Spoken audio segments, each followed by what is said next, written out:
Assalamualaikum warahmatullahi wabarakatuh. Waalaikumsalam warahmatullahi wabarakatuh.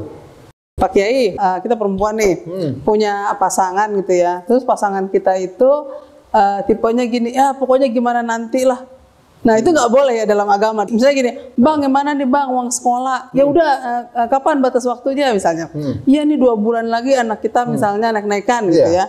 Terus kata si suami, ya udah tenang aja gimana nanti lah gitu. Nah itu kan berarti belum jatuh tempo. Kalau belum jatuh tempo tidak ada sanksi hukum, tidak ada konsekuensi hukum, maaf, bukan sanksi.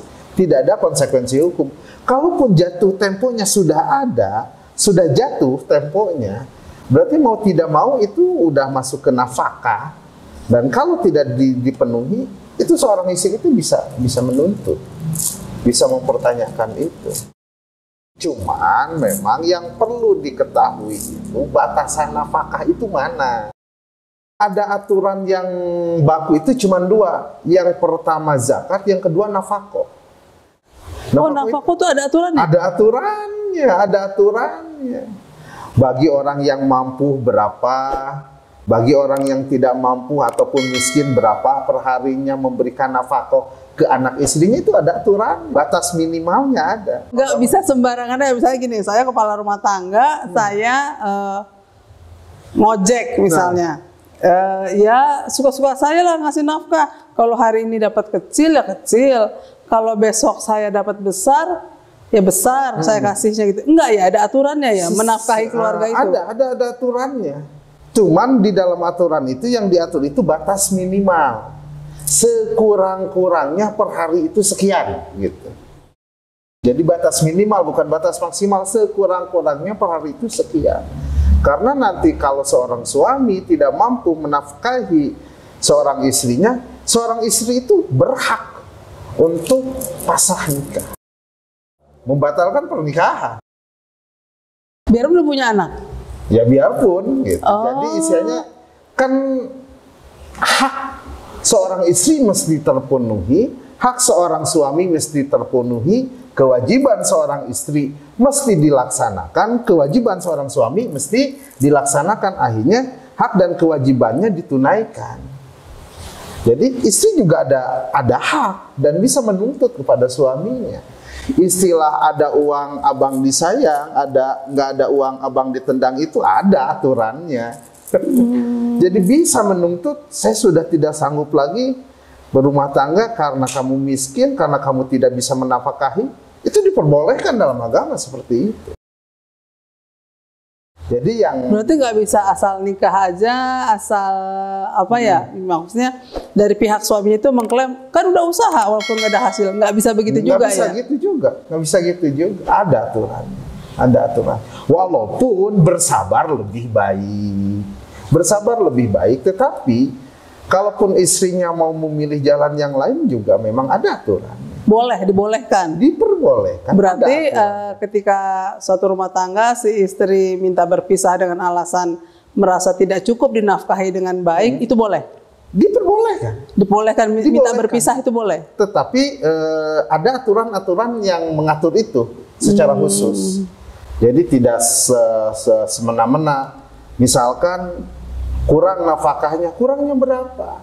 Batas maksimalnya, batas minimalnya di mana? Berapa hari tidak makannya? Kan nanti ketahuan.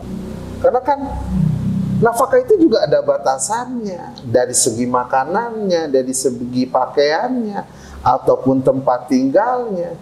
Kebutuhan itu ada batasan-batasan. Karena betapa banyak sekarang itu orang berbicara kebutuhan padahal keinginan. Itu.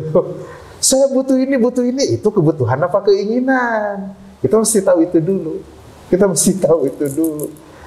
Karena banyak di zaman sekarang ini orang ngomong kebutuhan padahal keinginan. Kalau butuh itu kan sesuatu yang tidak bisa dihindari, tidak boleh tidak, mesti ada, itu butuh. Kita pengen beli baju lebaran, itu butuh apa keinginan? Kita mesti bedakan dulu itu. Dalam konteks kebutuhan makanan, itu kan hanya sebatas memasukkan makanan ke dalam perut agar ada tenaga buat beribadah, buat bekerja, itu aja kan. Bukan enaknya bukan mewahnya, apalagi buat dessertnya, tidak seperti itu. Kebutuhan kan itu. Kayak misalnya gini, dalam suatu rumah tangga yang mapan istrinya nih. Jadi mungkin suami kena PHK, istri masih bekerja, akhirnya ekonomi rumah tangga itu istilahnya ditanggung oleh istri. Apakah istri bisa dibilang itu menafkahi? Ya. Bukan sedekah ya pahala istrinya? Menafkahi. Berarti perempuan bisa juga menafkahi suami? Bisa juga. Karena kan gini, posisi menafkahi itu wajib, kewajiban. Posisi sodakoh itu sunat. Nah, seorang istri kalau dia punya uang, nah keluarganya nggak ada makanan, lah bukan kewajiban saya ini, tetap berdosa. Karena kan kalau suaminya tidak mampu, maka pelimpahan kewajiban nafkah itu ke istrinya. Istrinya tidak mampu berarti ke saudara laki-lakinya ataupun ke orang tua laki-lakinya. Dan tuntutan itu terus saja. Oh, ada urutannya ya, Kiai? Ada aturannya, ada urutannya. Mungkin teman-teman bisa mengambil banyak manfaatnya kali ini. Sekali lagi terima kasih banyak, Kiai. Assalamualaikum warahmatullahi wabarakatuh. Waalaikumsalam warahmatullahi wabarakatuh.